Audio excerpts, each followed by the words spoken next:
Om Swastiastu. Terima kasih atas kesempatan yang telah diberikan kepada saya. Sebelum memulai presentasi pada hari ini, izinkan saya untuk memperkenalkan diri terlebih dahulu. Perkenalkan, nama saya Dewa Ayundayani dengan NIM 22170511113. Jadi pada kesempatan kali ini saya akan mempresentasikan pembahasan dari artikel yang telah saya buat sebelumnya sebagai tugas UTS. Jadi dalam presentasi ini saya akan memaparkan materi mengenai implementasi konsep Pancasrada dalam kehidupan sehari-hari. Adapun pokok pembahasan yang akan saya bawakan, yaitu yang pertama itu pengimplementasian dari Brahman, kedua Atman, Karmapala, Punarbawa, dan yang terakhir itu Moksa. Baik, sebelum masuk pada pengimplementasiannya, saya akan menjelaskan sedikit mengenai apa sih yang dimaksud dengan Pancasrada. Jadi kepercayaan atau keyakinan merupakan pondasi yang sangat penting dalam kehidupan beragama. Dengan dasar yang kuat, maka keyakinan umat beragama tidak akan mudah tergoyahkan. Setiap agama di dunia ini memiliki dasar keyakinan yang berbeda sesuai dengan agama yang dianut. Begitu juga dengan agama Hindu. Dasar keyakinan yang dimiliki oleh agama Hindu disebut dengan Pancasrada. Secara etimologi, Pancasrada terdiri dari kata panca dan serada. Yang pertama, panca itu berarti 5, sedangkan serada yang berarti keyakinan atau kepercayaan. Dari pernyataan tersebut dapat kita simpulkan bahwa Pancasrada merupakan 5 dasar kepercayaan atau keyakinan. Pancasrada merupakan salah satu konsep dasar dalam agama Hindu yang mengacu pada 5 kepercayaan atau keyakinan utama yang dipraktikkan oleh penganutnya.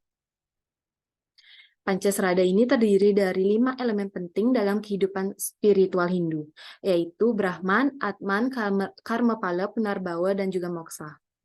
Berikut akan saya jelaskan mengenai bagian-bagian dari Pancasrada beserta pengimplementasian konsep Pancasrada dalam kehidupan sehari-hari.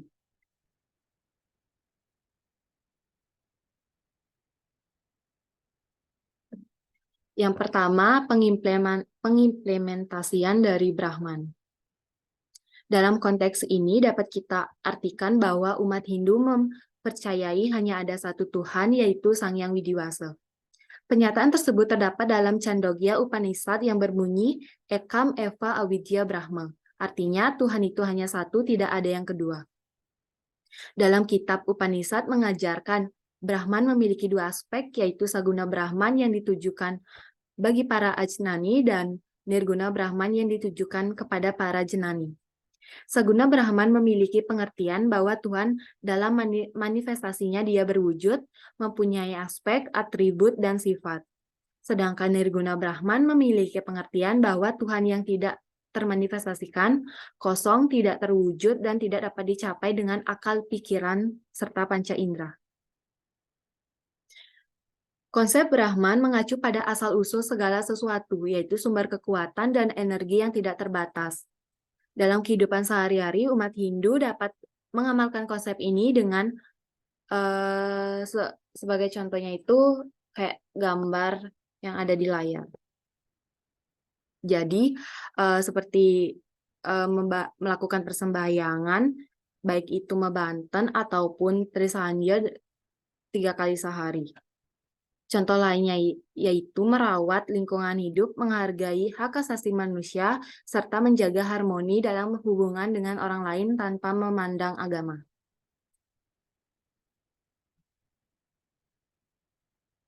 Yang kedua ada Atman. Atman di sini memiliki arti jiwa ataupun roh yang terdapat dalam tubuh kasar seluruh makhluk hidup. Dalam proses kehidupan Atman dikenal dengan adanya reinkarnasi. Hal tersebut dikarenakan Atman bersifat kekal. Reinkarnasi sendiri merupakan kehidupan kembali dengan Atman yang sama dengan kehidupan sebelumnya. Atman memberikan kehidupan kepada setiap makhluk hidup. Atman yang menghidupi badan disebut dengan jiwatman. Apabila Atman meninggalkan badan, maka manusia tersebut akan meninggal. Atman ialah konsep yang mengacu pada keberadaan jiwa atau kesadaran dalam diri manusia.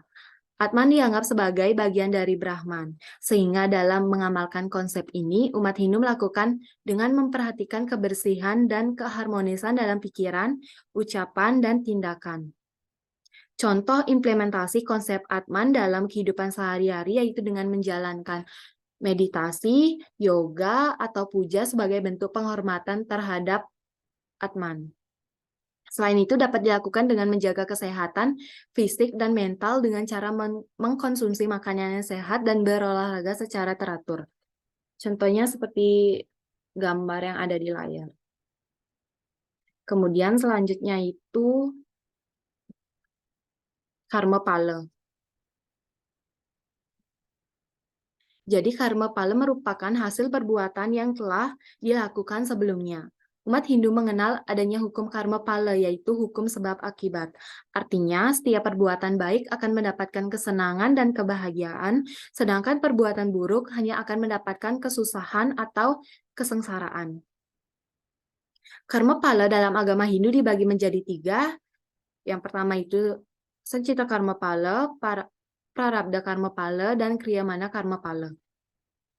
Konsep karma pala mengacu pada konsekuensi dari tindakan manusia di masa depan. Contoh implementasi konsep karma pala dalam kehidupan sehari-hari yaitu dengan membantu orang lain yang membutuhkan pertolongan, memelihara lingkungan, atau melakukan tindakan positif lainnya. Selain itu, seseorang juga harus memperhatikan dampak dari setiap tindakan yang dilakukan terhadap diri sendiri dan orang lain di masa depan.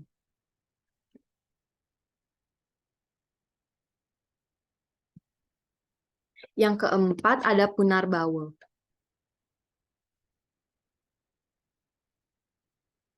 Dalam konteks ini, Punarbawa memiliki arti kelahiran berulang-ulang ke dunia yang disebabkan oleh karma dari kehidupan yang lain. Agama Hindu mempercayai bahwa setiap makhluk hidup di dunia ini akan mengalami reinkarnasi. Punarbawa memiliki konsep yang mengacu pada siklus reinkarnasi, di mana jiwa manusia lahir kembali setelah kematian dalam bentuk yang berbeda-beda. Contoh implementasi konsep Punarbawa dalam kehidupan sehari-hari yaitu dengan cara bertindak baik dan memperbaiki diri untuk mencapai kehidupan yang lebih baik di masa depan. Selain itu, seseorang juga harus memperhatikan tujuan hidup dan menjalankan tugas dan tanggung jawab sesuai kemampuan dan kepercayaan diri. Yang terakhir ada implementasi dari moksa. Moksa memiliki arti bebas dari segala ikatan karma, duniawi, hidup, dan cinta kasih.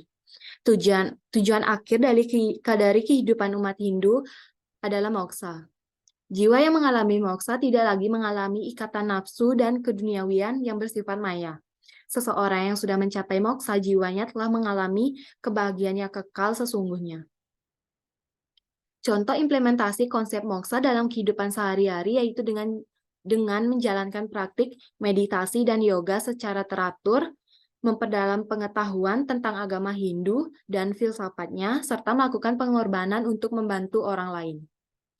Baik, sekian yang dapat saya sampaikan. Saya mohon maaf apabila ada kesalahan yang disengaja ataupun tidak. Akhir kata, saya tutup dengan Prama Santi. Om Santi, Santi, Santi, Om.